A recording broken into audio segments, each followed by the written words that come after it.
بسم اللہ الرحمن الرحیم۔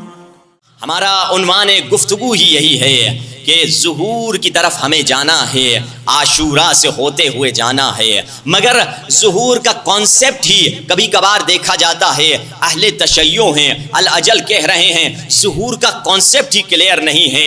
امام زمانہ کی معرفت سب سے کم جس امام کی معرفت ہمارے پاس ہے، اور بلکہ افسوس کی بات ہے سب سے زیادہ جس امام کی معرفت ہونی چاہیے وہ امام زمانہ ہونے چاہیے، مگر سب سے کم جس امام کی معرفت ہے وہ باروِ سرکار ہے۔ کیوں؟ باروِ سرکار کی اگر معرفت نہیں، دعائے معرفت بڑی خوبصورت ہے۔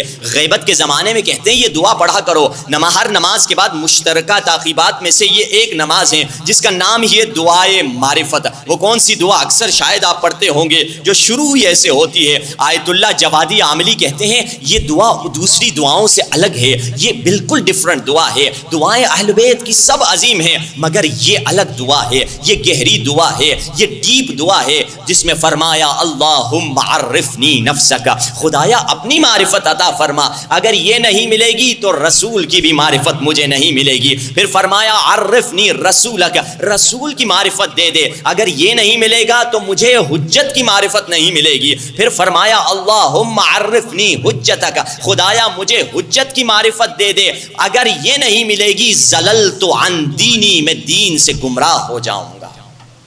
یعنی یہ معرفت دین کو سنبھالنے کے لیے واجب معرفت میں سے ہے، معرفت حجت۔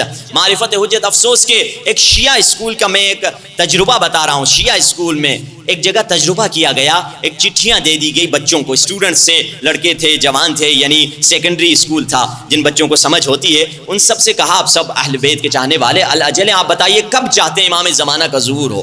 99% بچوں نے یہ لکھا ہم تو گنہگار ہیں، امام زمانہ ظہور کریں گے تو ہماری جان خطرے میں چلی جائے گی۔ یہ معرفت ہے۔ ہمیں بچپنے سے ہی بتایا گیا کہ مولا آئیں گے سب کی گردنیں اڑائیں گے، مولا آئیں گے تم مر جاؤ گے، تم مارے جاؤ گے، تم مارے، اتنا ڈرایا ہے۔ یہ کس نے ڈرایا ہے؟ حقیقت میں حدیث میں سب سے زیادہ نقصان کس کو ہوگا ظہور کے بعد؟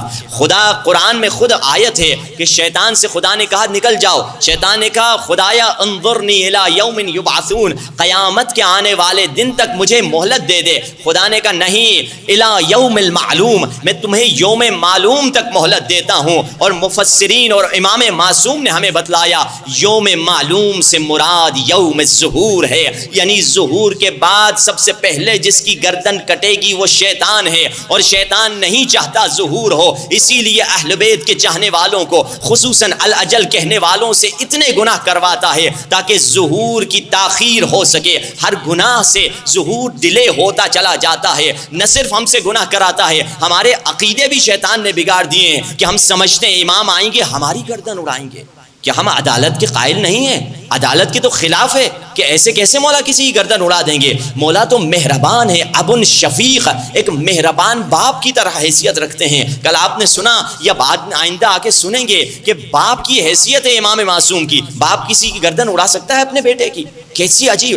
ایک صاحب تھے، ایک عالم دین کہنے لگے 15 شعبان کو میں کسی شہر میں جا رہا تھا، جو میرے ڈرائیور تھے وہ اپنے مومن تھے، تو وہ رو رہے تھے۔ 15 شعبان کی تاریخ تھی، مولا کی ولادت۔ میں نے کہا کیوں رو رہے ہو؟ کہنے لگا میں نے ٹی وی کھولا تھا، میری 5-6 برس کی بچی ہے، تو میں نے ٹی وی کھولا تو کوئی نشید چل رہا تھا امام زمانہ کے بارے میں، اور وہ تصویریں دکھائی جا رہی تھیں، جمکران وغیرہ۔ تو میری بیٹی، چھوٹی بیٹی 5-6 سال کی، وہ مجھ سے پوچھتی ہے بابا امام زمانہ اگر ظہور کریں گے ہم بچوں کی بھی گردنیں اڑائیں گے؟